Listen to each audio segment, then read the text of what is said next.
Mengenal sosok Denny Indrayana diduga bocorkan rahasia negara terkait putusan MK soal sistem pemilu 2024. Diketahui, sosok Denny Indrayana dikenal sebagai sosok aktivis, pengacara, dan pakar hukum tata negara. Denny Indrayana lahir di Pulau Laut, Kalimantan Selatan pada 11 Desember 1972. Ia menghabiskan masa kecil hingga remajanya di Kalimantan Selatan. Usai lulus dari SMA 1 Banjarbaru, Denny berkuliah sarjana hukum Universitas Gadjah Mada dan lulus tahun 1995. Menurut akun LinkedIn-nya, Denny kemudian melanjutkan studi S2 di University of Minnesota dan lulus tahun 1997. Lulus dari Minnesota, ia melanjutkan studi S3 di University of Melbourne tahun 2002. Denny kemudian lulus dan mendapat gelar PhD pada 2005.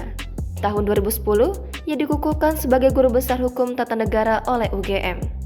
Di tahun 2016 hingga 2019, Denny pernah menjadi profesor tamu di kampus tempatnya menempuh studi S3, University of Melbourne. Saat menjadi profesor tamu, Denny mendirikan Integrity Law Firm, di mana ia menjadi senior partner. Nama Integrity adalah akronim dari Indrayana Center for Government, Constitution, and Society.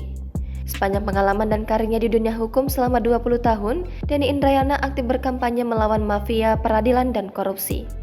Selama 2008 hingga 2011, ia pernah menjabat sebagai penasihat khusus Presiden Susilo Bambang Yudhoyono untuk bidang hukum, hak asasi manusia, dan anti korupsi.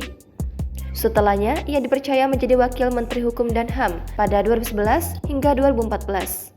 Atas dedikasinya, Denny mendapatkan penghargaan Bintang Mahaputra Utama pada 2014 dari Presiden SBY.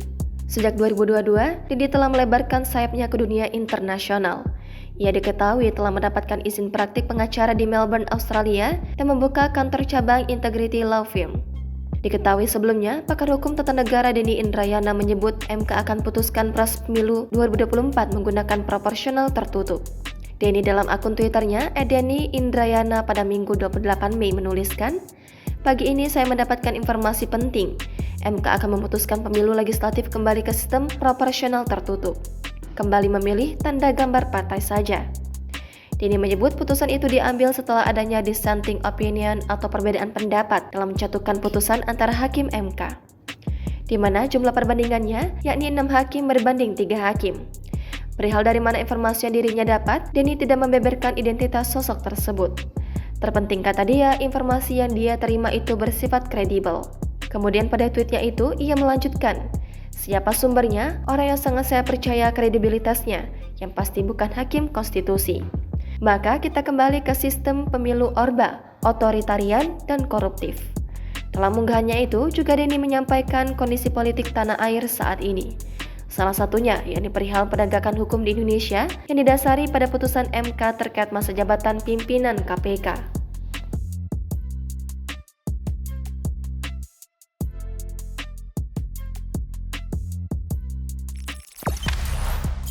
Jangan lupa subscribe, share, komen, dan like ya.